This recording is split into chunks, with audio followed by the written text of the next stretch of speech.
Here we are with Valery Uvarov. We are Project Camelot, and we're very pleased to be here in St-Petersburg, Russia. And how do you say that in Russian? St-Petersburg. Petersburg. Okay. It's a beautiful city, lovely. And you are a very interesting man. We're very, very pleased to be here and welcomed into your home. You've been a very gracious host, and thank you very much for that. You're more than welcome, my friend. Thank you. So, we want to begin with whatever you are comfortable with, whatever you would like to tell us about yourself.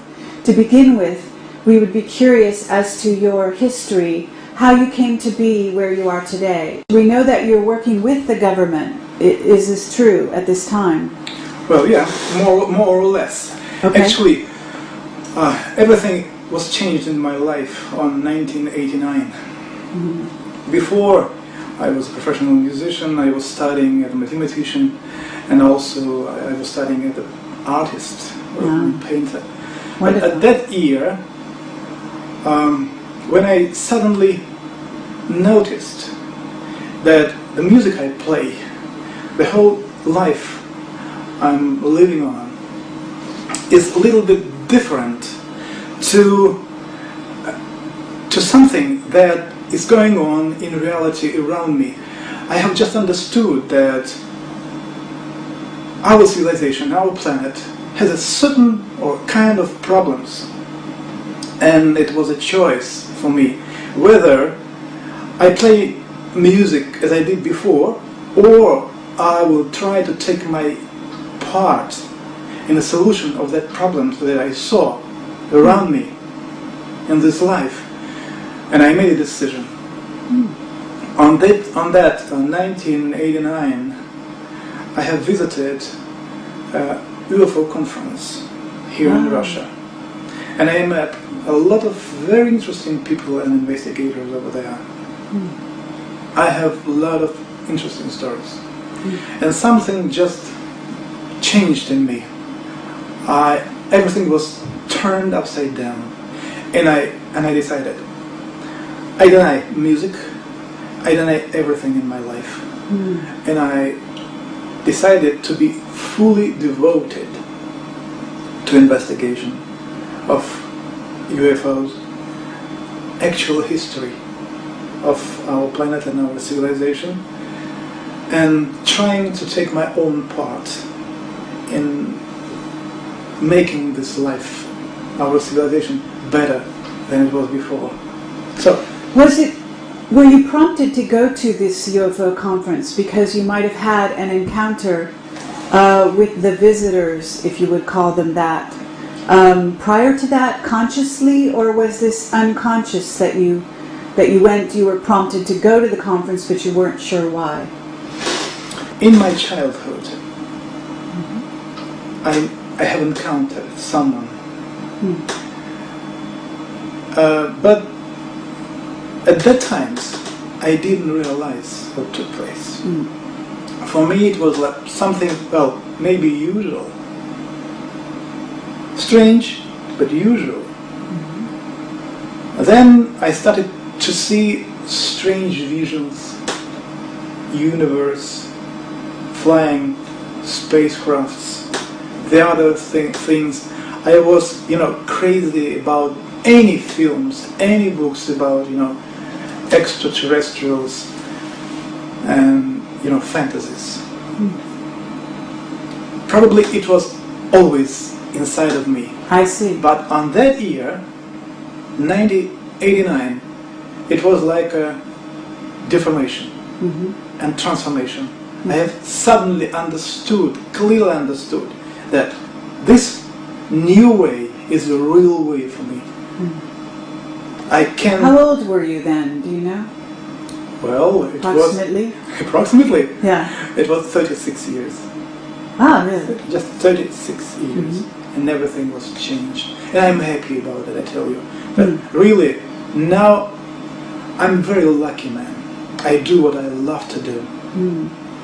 And I have made some very important discoveries, and I hope And I am always sure we will talk about it today. Yes. And I will share some very interesting ideas. And you've written some books as well, is this true? Yeah, sure. I have written some books, some articles. Uh-huh. Also, I do publish Nexus magazine here in Russian language. Okay. I'm a main editor. Wonderful. And originally we saw you as associated, being interviewed as part of Secret Space. This was Chris Everard's video on the space program. And you also have knowledge about this. Is this true? Yeah, okay. That's true. Okay. And you have some kind of background in mathematics? Can you tell us what that is? It's a St-Petersburg Polytechnical Institute where I have studied it. I see. And is this a formal degree that you have, or is this some years of study? No, it just happened that it was some years of study, and then when this year came, and I have denied everything, and I just was completely focused on investigation.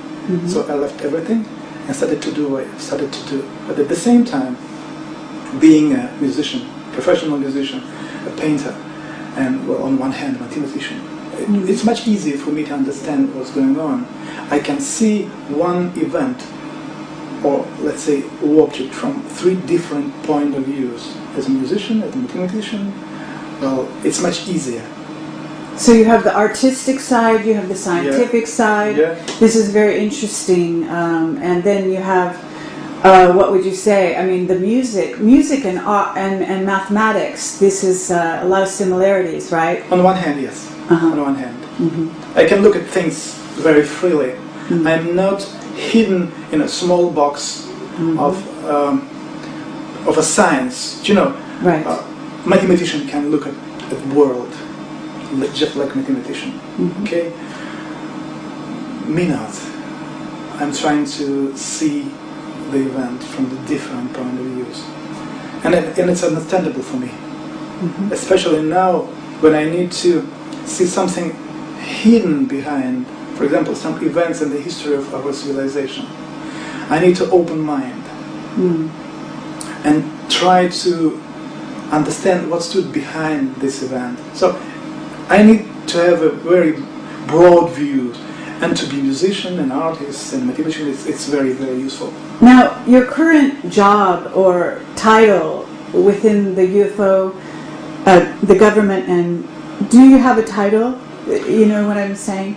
Well, actually it happened like this. Those people in military and government who were engaged for many years of investigation of these UFOs, they knew about me. Yes. And they have invited me to be a part of their interests. I see. Actually, it was like this. So, and they have invited me, and for example, there is a couple of organizations whose help I use in investigation. I am talking to you openly. I use their help. When I need to get access to hidden data bank or some information which you cannot find in a library. So for this reason, I just part of military organization, and I'm able to get access to anything. And you've done investigations on the pyramid and pyramid energy as well, and perhaps they gave you access to the pyramids or the Sphinx? Yeah, sure. Yes. But on the other hand, I'm interested in the science standing behind pyramid. This is the key moment, science. I'm absolutely sure that those people whom we know or whom we call hierophants, ancient Egyptians, actually not Egyptians, Atlantean priests. It was post-Atlantean priests. They were scientists of a very, very high level. I'm completely sure about that. And I actually am deeply interested in knowledge which they embodied in pyramids, in the temples, and anything that they have used, first of all, to develop their abilities, energetical abilities, which later on helps to open up supersensitivity on one hand, and then on the other hand clairvoyance. Most of those abilities which they had, and you know, they were very unusual abilities, they were very, very powerful people. Mm-hmm. We now developed in a quite different way. So that's why it was my deepest interest to see what actually they have reached, they have filtered, they have received. Well, pretty soon, investigating ancient texts, I also came to the conclusion, all the knowledge that they had, they have received as a gift from a very, very high extraterrestrial civilization. And when I understood it, I said, now what I need to do is to try to find any even small piece of that knowledge left anywhere on the wall of a temple, in a pyramids, in an ancient text. I need to fill it out, to gather it here on my table, analyze, and bring the whole knowledge. Mm-hmm. So you started this quest, I assume, after this experience and this realization you had in '89. So now we are in 2007, right? Yeah. So for this number of years, you've been working quite a long time. And you've written books about the pyramids, and you're building a pyramid, I understand. Yeah. Is this correct? Now we're building a big stone pyramids. Okay. According to those knowledge which actually I have received investigating the ancient pyramids of different civilizations. And what is this knowledge that can you tell me a couple of key things that you are building you are building actually more than one pyramid eventually here in Russia, not so far from here, you said? Yeah, it's just 100 kilometers from St-Petersburg. Uh-huh. We have found a very, very ancient place where people were making like rituals for a few hundred years. Okay. And it's an earthquake, like a breaking, with a beam of energy getting out of the ground. So actually, I have done everything according to the ancient canon, the knowledge, how it should be done. So we found the right place. Actually, there are three very good places there. But now we are trying to we are actually setting a pyramid on one of these places. I see, so it's an energy vortex that you have found. Yeah, pretty strong energy vortex. Uh-huh. It's a key moment. We should do it.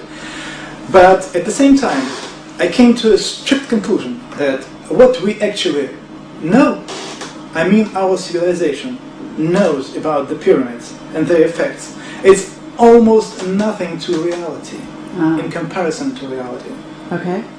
This is the reason we have decided to set up a pyramid made according to the knowledge, not like pyramid shapes or some proportions, which actually we met investigating different pyramids. No, it's too small part of information. No, it's not enough.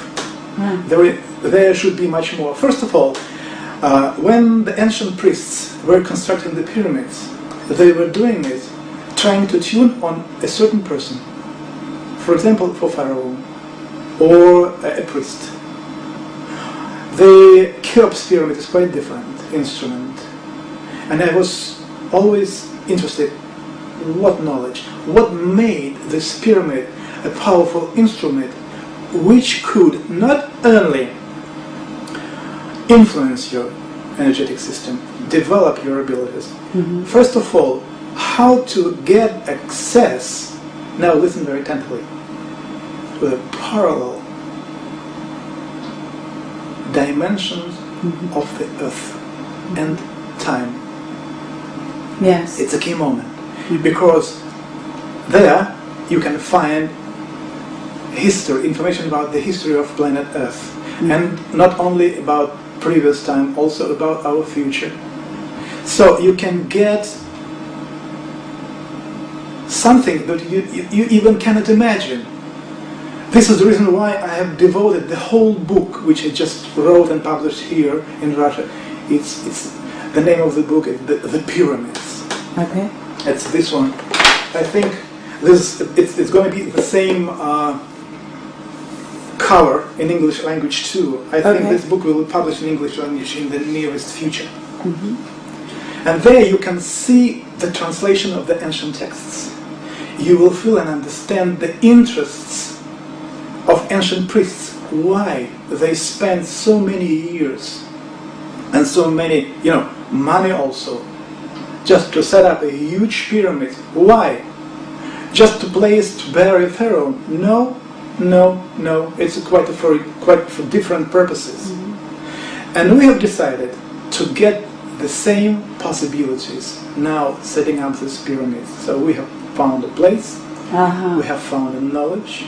Inside of this new pyramid we are constructing now, there will be 25 resonators, so room resonators. Now you see, in the pyramid of Cheops, you know at least 3, okay? 3 rooms. In our pyramid, it will be 25 pyramids. I see.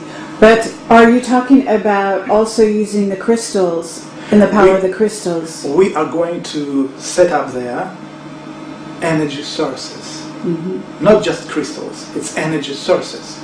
Okay. Because if you set up a pyramid without energy source, you will never get what you at least imagine to get. The vortex, is this not the energy source, the major? No. No? No, it's just, it's like a gas, okay? It's like a gas, but to get a power out of it, you need a motor. Right. So what I called energy source, it's a device. It's a certain device which you put inside of the pyramid in a certain place, and the pyramid will affect the space and time, making kind of a combustion of space. And here starts something very, very interesting and unusual. So we came to this understanding, and we immediately decided to start construction of the pyramid, and we have started to do this at the end of the last year, and I think that at the end of this October 2007 we will complete construction. Now, have you shared your knowledge with other countries at all, or is this purely inside Russia? Actually, it's purely inside Russia. Because this would be very interesting, I'm sure, to most, well, certainly to American researchers, but other countries as well. I love some American researchers, like I love, for example, Graham Hancock, and I love Buell and Gilbert, and and many others. I love them very much because they have affected me deeply. I want to say thanks to them for all they have done.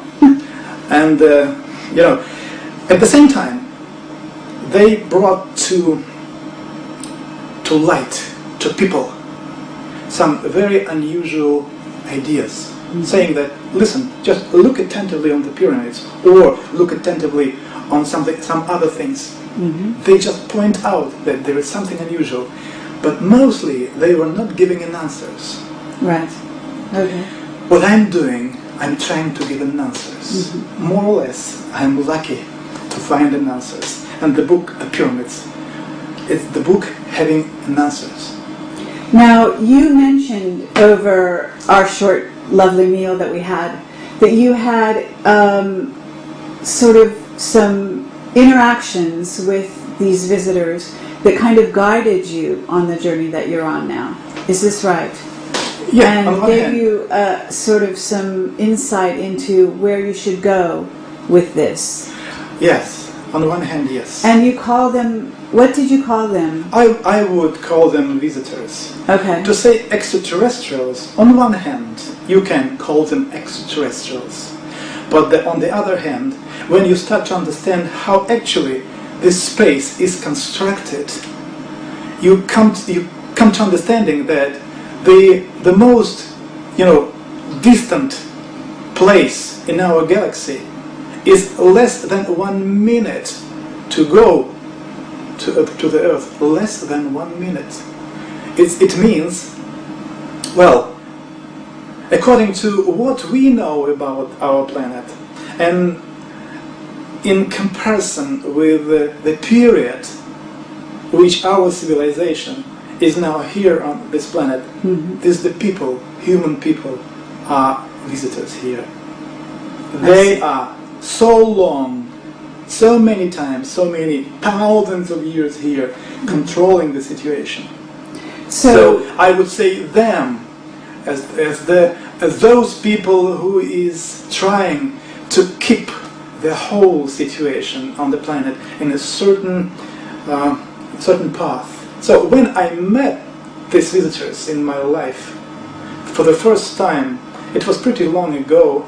I was in expedition. My first simple question was, well, what are you doing here?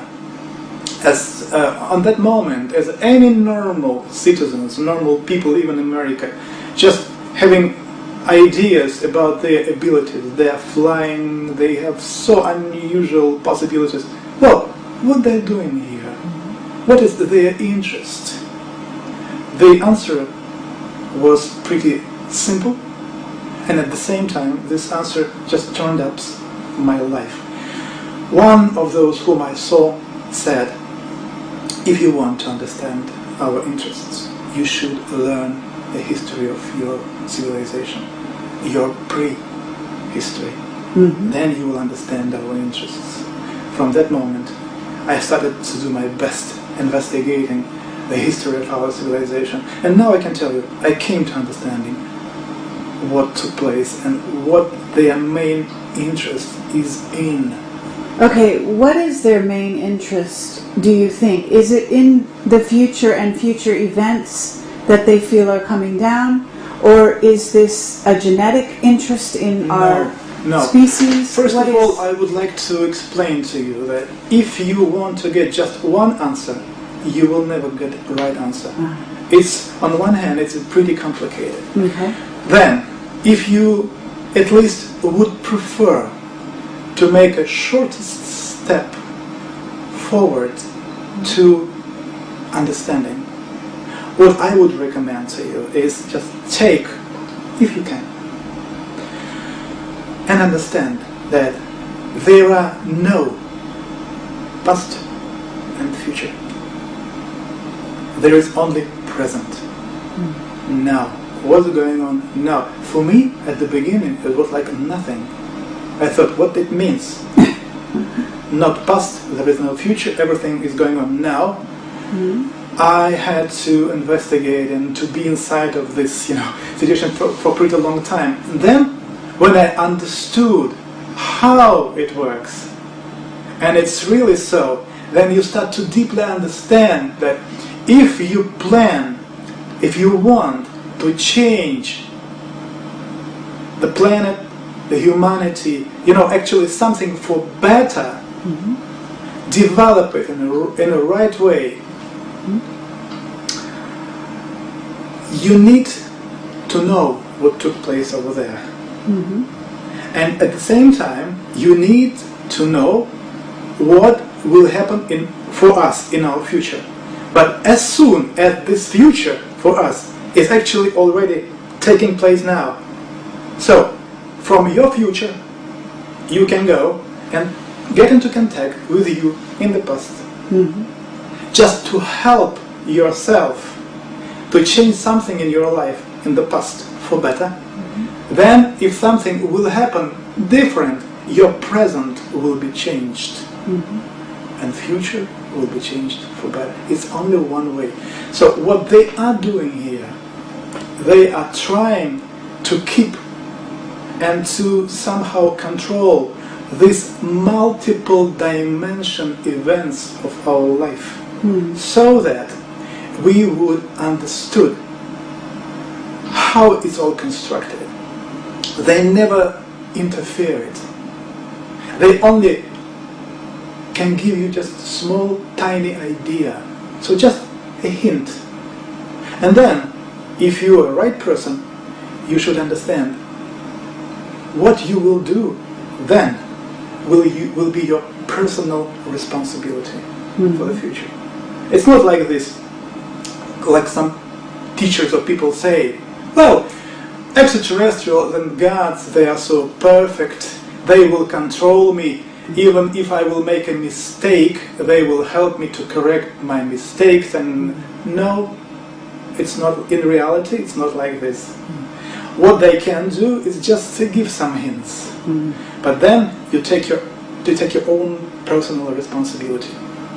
So, have you studied Eastern philosophy and, enlightenment and knowledge about the chakras and so on? Sure. I did it. I did it completely. But in some couple of years later, I came to a strict understanding that if you start, or you will try to see what stands behind this knowledge,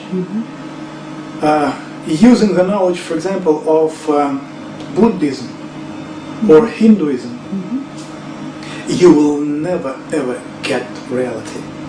It's impossible, because in the way, in the form which you can use and understand, this knowledge stayed, I usually say, alive only in Egypt. Only in Egypt. And in my book I'm showing these texts.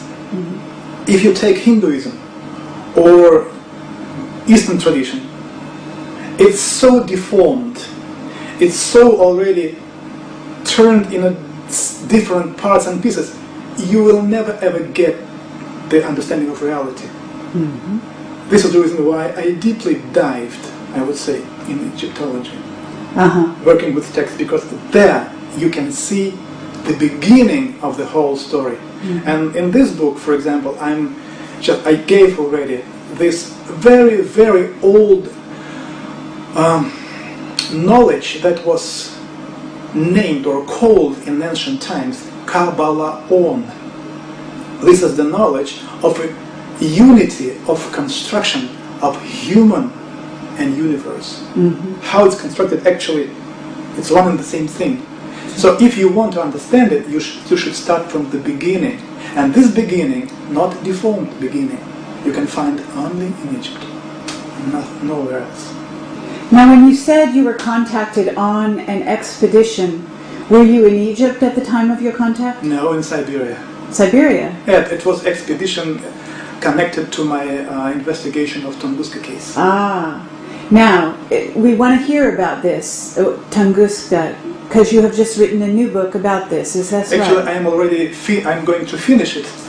Actually, the whole book will be devoted to the 100 years university. Oh yes, is this coming year, yes. Right? Next year. Next year. It's coming already. Yes. So, and this book will give the idea of what took place over there. Actually, you will get answers. Within the last 70 years of investigation, scientists at least have got and brought to people around 300 different hypotheses. And most of them are so different, people cannot put it together. In this book, I am putting all together and giving you I'm describing the whole event so that all these different hypotheses are coming together as the one. I see. We met with a scientist, and Bill, perhaps you could explain his point of view yesterday. Yeah, we met Chernobrov. with Chernobrov, and we asked him about Tunguska, and he said that there was a similar event that happened near Lake Baikal much more recently. Yeah. And he felt that the traces of radioactivity that were detected in the Tunguska region could be explained by this being the impact of a comet. And he felt that some of the radioactive isotopes that were discovered there actually are present in comets. And he felt that the Baikal incident suggested that was a reasonable hypothesis. He was very careful not to present conclusions about it, but that's what he felt his best guess was. I know. We welcome your comment. I know this. So Absolutely. does he agree, or do you agree with him, or is your understanding different, or? To say agree or not agree, it wouldn't give you a right approach, my Okay. own approach. Actually, working and trying to find an answer what took place in Tunguska, I have learned a lot of materials, a lot of results of investigation of different scientists, and I'm very grateful for them for this. They gave me a lot of information. I would never do it myself, never. But at the same time, when I came to understanding what took place there, and what is critically important, is that people have described and explained what took place in Tunguska, or I mean this event. They gave this answer in a few years of this event. Actually, they did it almost immediately. The problem was that when scientists representing different fields of science came to Tunguska and started to ask witnesses what they saw, they naturally just took the whole story in small pieces, because those people who had a botanic education, they tried to explain the event from their point of view. Astronomers, they tried to explain events like comet or meteorite.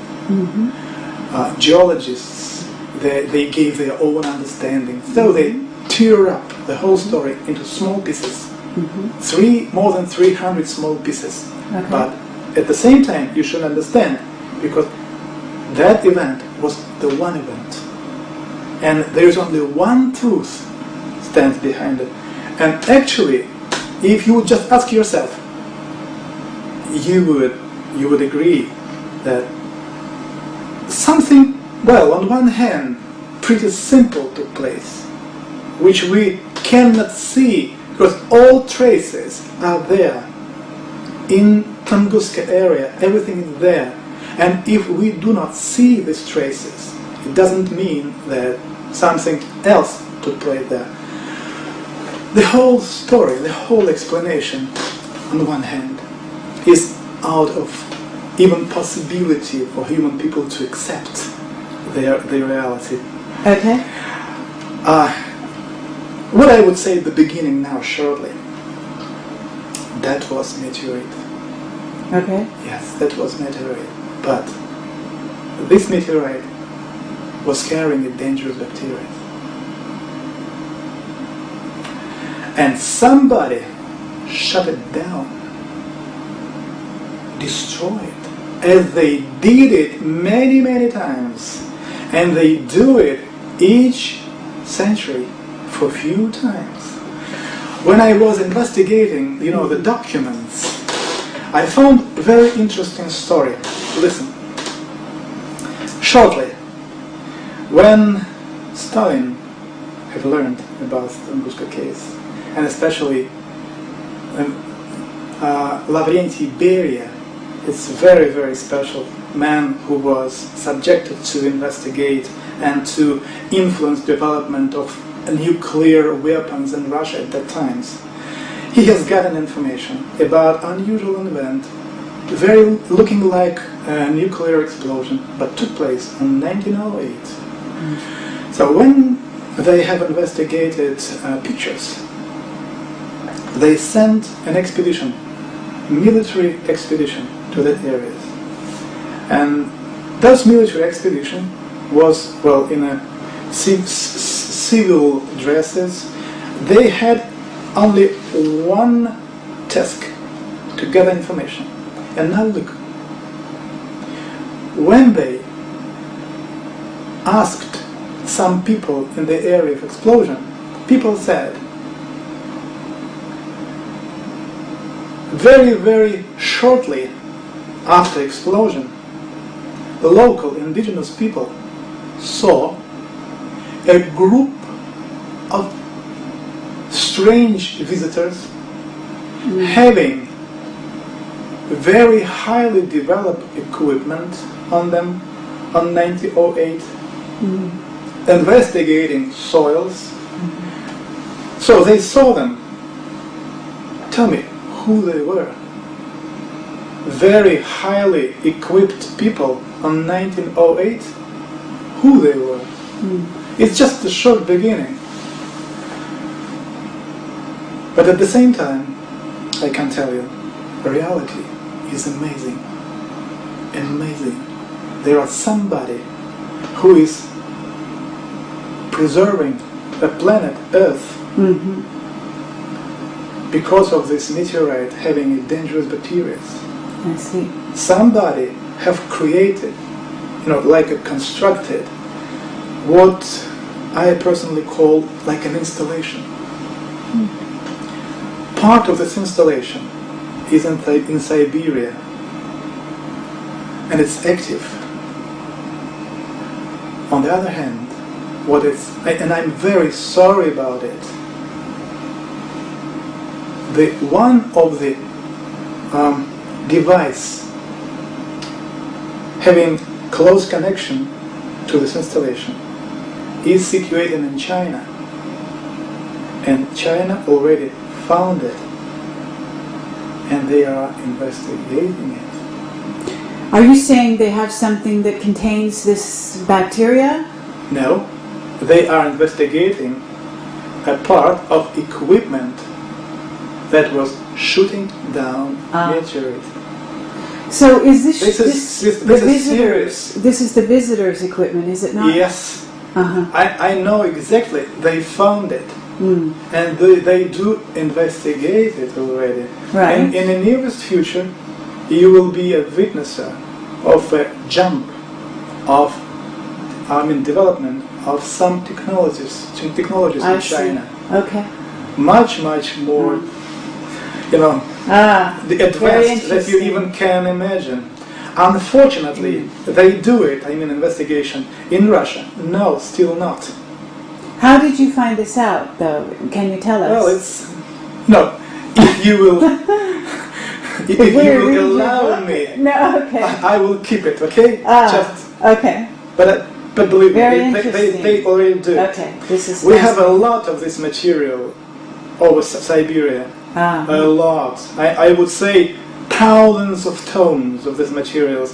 But our science and representatives of our science, they do not interested at all. I see. Really? No. Well, now, when your book is released, it's not yet released here. Is that correct? About Tunguska case. Yes. It will be released next year. Okay. So once your book comes out, perhaps this will change. I'm not sure about this. No? No. This is the reason why what I do plan personally. I want to organize some expedition, 1 or 2 expeditions, international expeditions. Fabulous. Some people from America, Russia, Germany, Australia move there, so that when it will happen, it should be under a reasonable control of humanity. I see. Because there, just at this particular moment, just believe me. You have nothing to do just to believe me. The technology there at the moment is so developed, you even cannot imagine. Okay, now I have a jump for you, because you said also during our dinner conversation that there were 3 events that were, I guess, meteors that had hit this planet at different periods of time in history and changed our planet. Can you tell us a little bit about that? And then you said Tunguska was a tiny event in relation to these bigger events. Sure. If you just read materials brought forward to people by astronomers about asteroids defense system, which actually Americans are working over, you will find idea that, for example, big asteroids, maybe 1 kilometer in diameter, are hitting planet Earth maybe one time in 300,000 years, or maybe even in 1 million years. Mm-hmm. When I was investigating the ancient texts, I came to not only understanding. In my book, The Pyramids, I'm giving the ancient texts everything. I mean, like translation, you will see everything there. That the asteroids with a diameter more than 1 kilometer or hit the planet at least 2 times within the last 16,000 years, at least. Actually 3 times, but first 2, and especially those whom I name Azores, which hit the planet in the area of Azores Islands. Mm-hmm.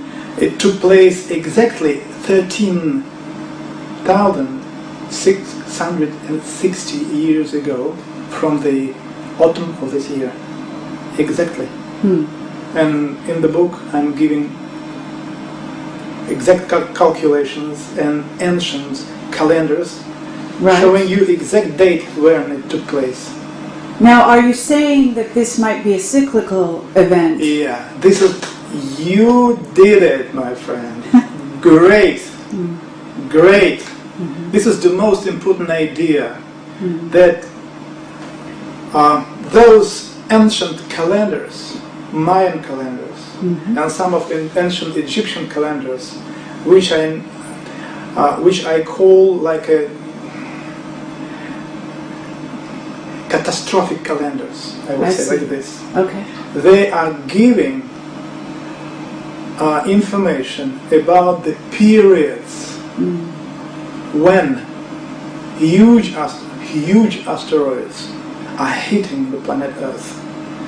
And those ancient hierophants, they were trying to bring or to give or to leave for following future people information that in a certain moment a following asteroid will hit the planet. You should be ready for this. Otherwise, people can be, So killed. you are, so to jump from here, we can say that there is another event scheduled sometime in our future in which this may occur again.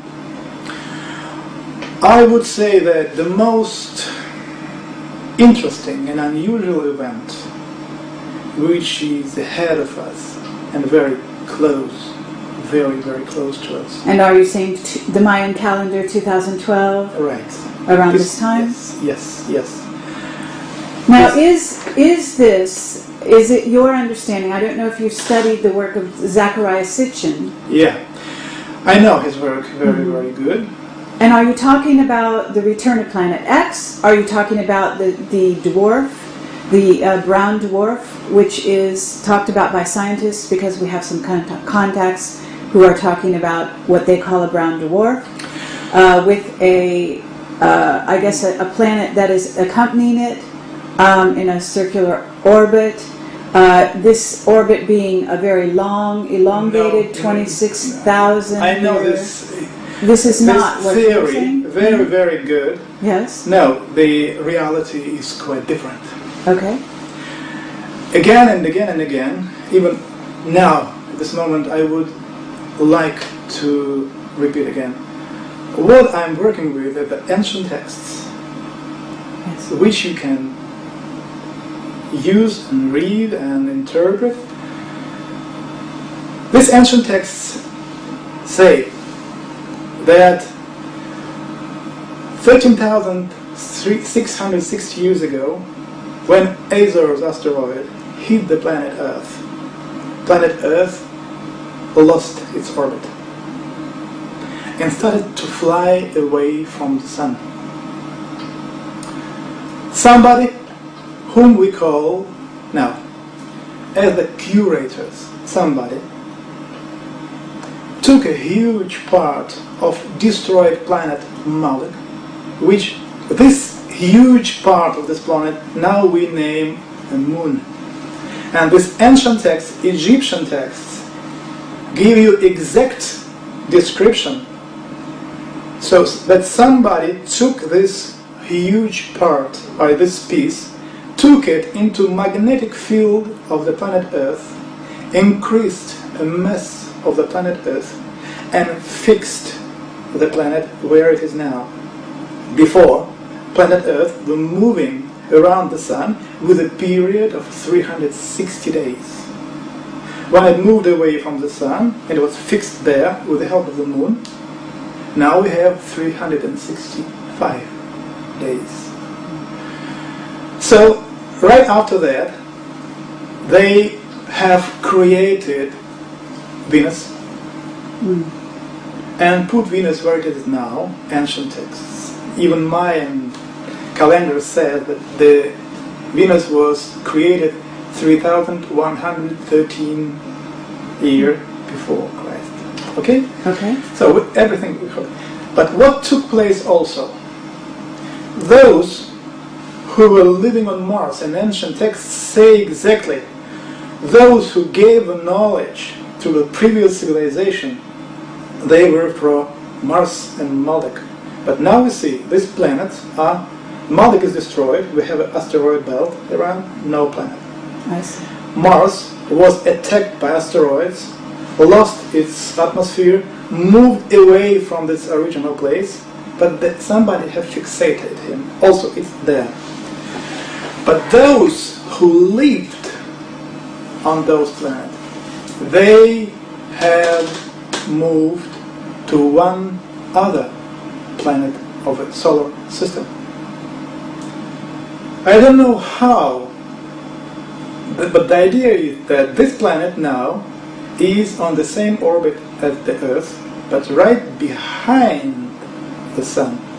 Quite opposite. We are moving with the same speed, and this is the reason why we mostly cannot see it. But at the same time, there are some periods when we can see this planet, and astronomers have seen this planet and registered this planet.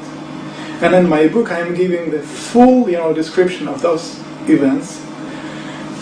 Are you saying these people, are you calling them the Anunnaki or no? Yeah, Yes. it doesn't matter. It doesn't matter how you call them. Sure. Doesn't matter. But is it the people that are it's the same reference that some researchers are using for this group of people who actually came to Earth originally and brought and genetically engineered our species? Is this how you see it? I wouldn't say genetically, No. No, it was a little bit different. Okay. Genetic effects took place on planet Earth very, very long ago. Much far. I mean, this event is quite different. So, the most idea is that on 2012, we are about to witness, I would say, destability of solar system. Causing asteroids? No. It will be in connection with unusual activity of the Sun. Of the Sun? Yeah. Okay. Unusual activity of the Sun on one hand will affect instability of the planet behind the Earth. Behind the Sun, sorry. I see. Behind the Sun. That's the Okay. first thing. But on the other thing, there is another very, very important key moment. If you remember ancient Mayan texts, you will find some interesting idea.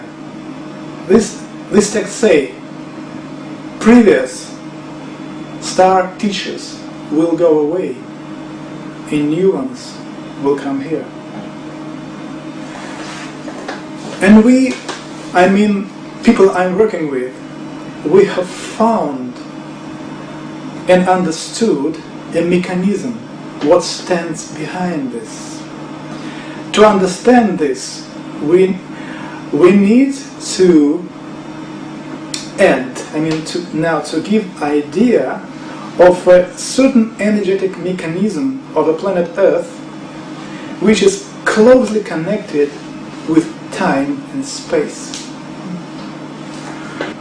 This, what you can see now here, this is a geographical axis. Okay? Mm-hmm. Yes. This is magnetical axis. Okay. So when it starts to rotate, it forms like this. Okay. So the central focal point is here. Mm-hmm. Okay, you see?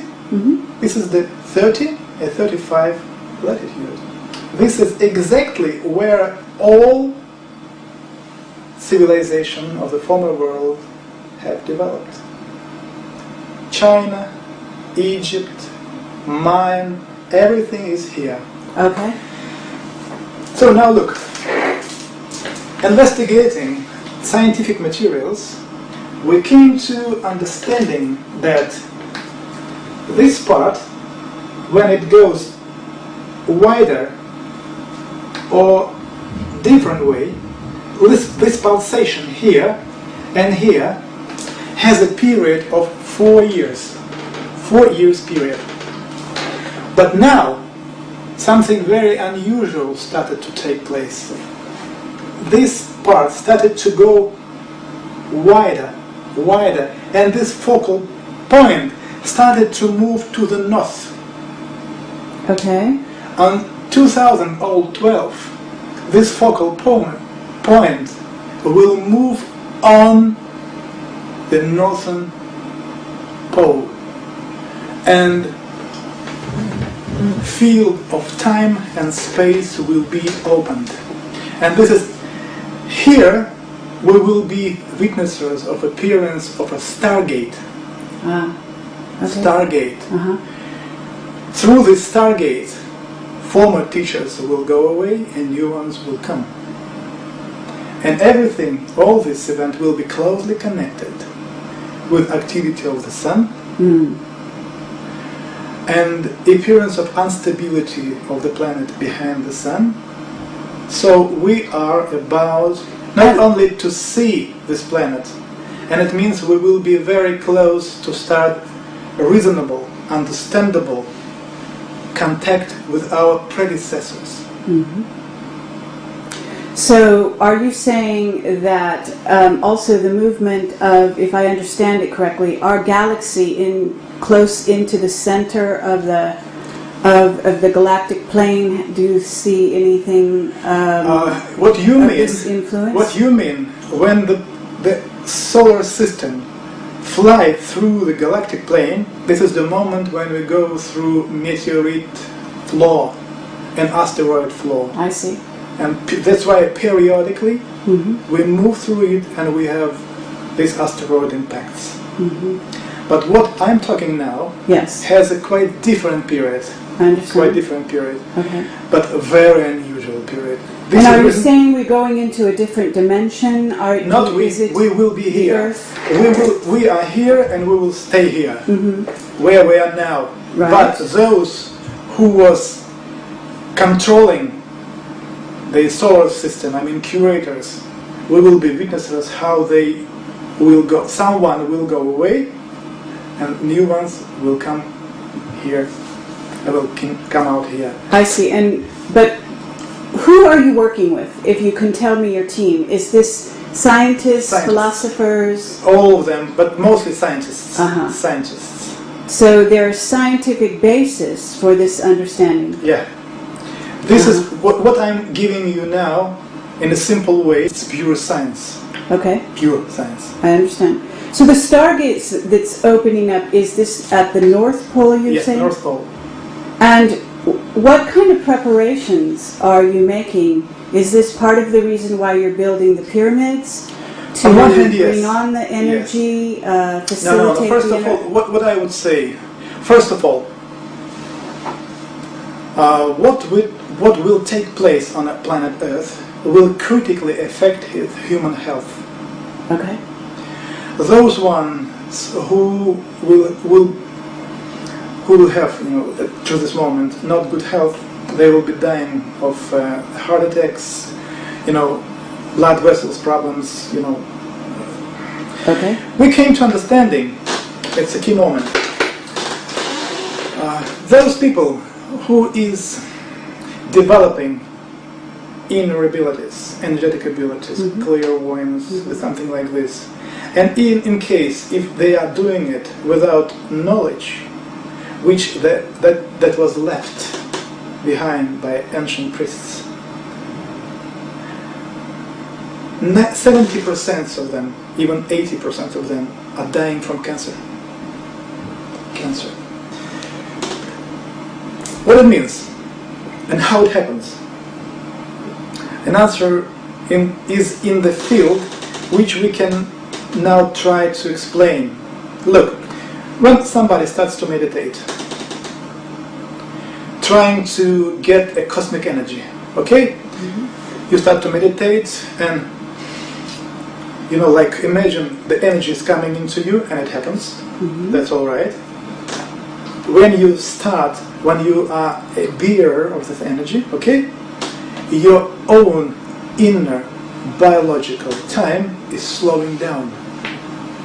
On one hand, that's okay, because you will feel much more, energy inside. Your clairvoyance will be opened. This is what we need. But when the phone started to ring, or you need to go back home to do what you should do for your family, right? You just switched off from this energy vortex. Immune system made, this like a the immune system tries to return back to the normal position, okay? Speeding up inner time, because you have slowed it down. Immune system immediately starts to make it just speeding up. Speeding up of inner time causes beginning of a cancer. Immediately. This is the reason why the world well-known teachers like Jiddu Krishnamurti, Ramana Maharishi, Vivekananda, Sri Aurobindo, Mira Alfassa, the mother actually, Madame Blavatsky, Reich, Castaneda, Osho, all of them died of cancer. Okay. We have found this warning left by ancient priests. This warning says, if you will be developing your abilities without knowledge how it should be done, you will never cross the border of death. You will die. So we have found these texts. We understood the meaning. And first of all, we started to investigate and develop the system of defense for myself, for the scientists and specialists I'm working with. This is the key moment. And actually, this is the reason why I would say, people, in the nearest future, when 2012 will be very close to you, you should take in account that you should perfect, you should develop your health. Otherwise, thousands, if I would say maybe even hundreds of thousands of people, maybe millions, will not survive these changes. And one of the instruments which ancient used for this, I mean to preserve themselves against cancer, to step over the border of death, that was the pyramids and so-called the wands of Horus. So, metallic, I would say tubes, reach any of ancient Egyptian pharaohs, sculptures of pharaohs and priests, they have it in their hands. I wrote a book about it, which is called The Wands of Horus, giving the ancient texts and explanations and ideas what stands behind this. I myself deeply understood that this is the key moment, and now we are developing it. And this is one of the reasons why we are setting up now big stone pyramids, to prepare ourselves, our health, before this very important event. I see.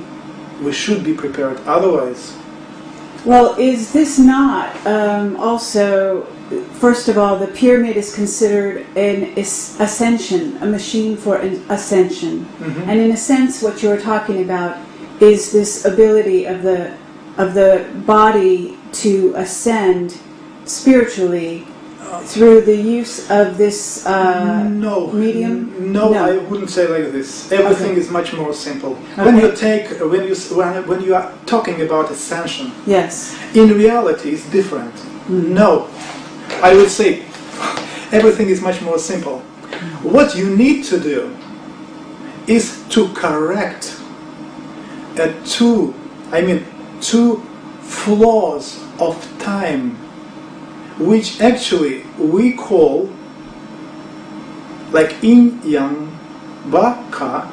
Sure. We think, everybody think that according to Western tradition, Eastern tradition, it's like a human beginning, male beginning, female beginning, or something like this, and we should balance these powers, and then, everything will be okay, no illnesses. Said, on one hand, that's more or less true, but the reality is quite different.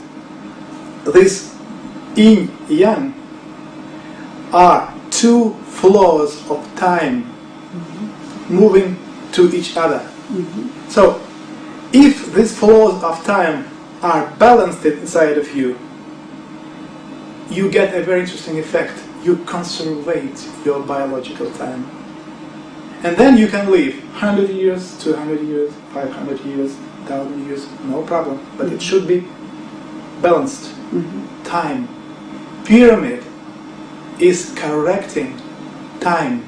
Yes. Biological time in a human being. But this is the triangle. The top point of the triangle symbolizes this unity. It means that you are talking just about symbolism. Sure. I'm talking about mechanism. I understand. It's a different thing. Sure, human being one thing, power another thing, and third one, it's a Bak-Ka, human being, trinity. It's like a plus and minus in electricity. If you take plus and minus, immediately interaction between them starts. Yes. Three. Right. Okay? Right. It's a principle. Yes. So this triangle is nothing else than the symbol of principle. Yes. But we are talking about mechanism. How to use, not a symbol. The symbol you can put here and walk around. But at the same time, if you have the symbol here, it doesn't mean that your inner time is balanced. No, completely no. We need to balance it. What is your plan for going into the pyramid, using the pyramid to help balance this? It's not only just to go there and to balance it. On one hand, yes. On the other hand, it's a practice. We are developing the practice. As soon or as long as we read some texts, ancient texts, we came to understanding how it works. Immediately we started, or we tried, to set up a pyramid and to use it. We made it. And we saw the results, very interesting results. Now we want to develop it. To develop it, we need a real instrument, real pyramid. Not like, for example, are done now in Russia by Alexander Golod. It's the pyramids, a few pyramids like this, they're made of wood, like a plastic. No, it should be a pyramid of a special angles made of quartz, white quartz, having a big own weight. It should be a very, very big one, so that its own frequency would be lower and equal or somehow resonatable with the frequency on a lower level with the planet Earth. So we are connecting the pulsation, the most important pulsation, I call it like heartbeating of the planet Earth, to pyramids. So when they start to work together, inside of this field, human being just transformed unbelievably. So we need to do it, and then we can make it. Otherwise, we'll be just talking stories, just ideas. So if you build these pyramids in this one place, is it your suggestion that eventually more pyramids are built? It would be great. On the planet? Yeah, at least we are going here in Russia to set up more pyramids. Now we will be setting up at a certain area where we work now at least 2 pyramids or 3. And at the same time we are now planning to set up a complex of pyramids which will be having 9 pyramids. A complex of 9 pyramids. Sure, if we set up some complexes around the world, as ancient text says, energetic capacities of the planet positively affecting growing of a human consciousness it will happen. It's a key moment. You cannot do it the other way. So if you want to develop it and to stimulate it, the pyramids is key moments. But the pyramids should be set up all over the planet. Now, what about the indigo children? We interviewed Boriska a few days ago, and he has recall, as you know, having been in Nexus magazine, and you know about the article that was written about him, and he has recall of his past life on Mars, and he talked about the wars that went on, and then he talks about, he's basically coming here as a young child with total recall. Is there something that you know about these little children that are being born now that you see in a sense are balancing already these key elements of the positive and negative, so that they almost don't necessarily need the pyramid to be there already? Do you understand what I'm saying? Yeah, I understand clearly. And have you thought about this? This is the reason why I say pyramid have been and will be the key moments. Key moments. What about the people having these possibilities? Actually, there are much more people having these possibilities that you even can imagine. But unfortunately, most of them are not able to develop further on a higher level. The pyramid is an instrument which is giving you a possibility to step over the border of death. I'm sure that development of inner abilities, are you an indigo child or not, this development will affect your system and will cause problems with the health, especially cancer, for sure. To step over, we need to use knowledge and instruments. I understand. And pyramids are critically necessary.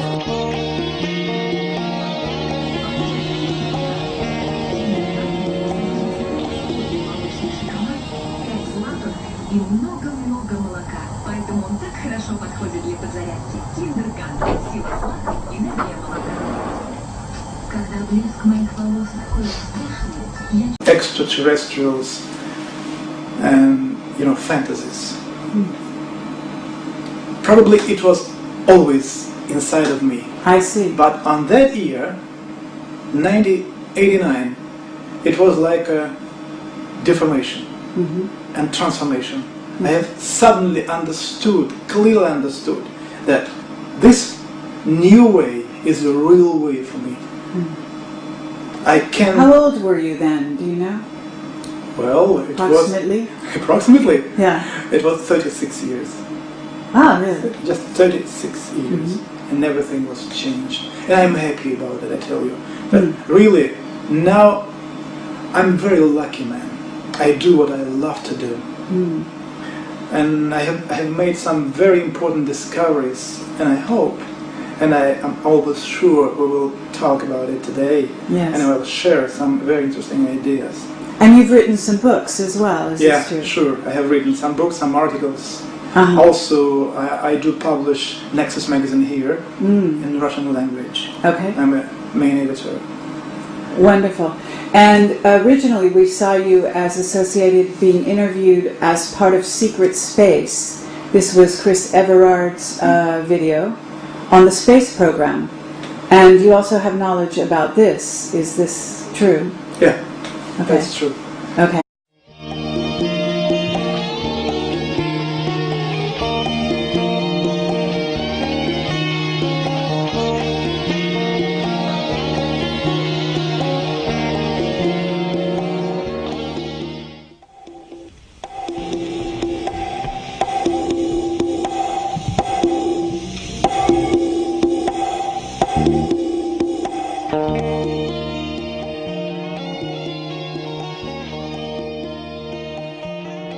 Here we are with Valery Uvarov. We are Project Camelot, and we're very pleased to be here in St-Petersburg, Russia. And how do you say that in Russian? St-Petersburg. Petersburg. Okay. It's a beautiful city, lovely. And you are a very interesting man. We're very, very pleased to be here and welcomed into your home. You've been a very gracious host, and thank you very much for that. You're more than welcome, my friend. Thank you. So, we want to begin with whatever you are comfortable with, whatever you would like to tell us about yourself. To begin with, we would be curious as to your history, how you came to be where you are today. We know that you're working with the government. Is this true at this time? Well, yeah, more or less. Okay. Actually, everything was changed in my life.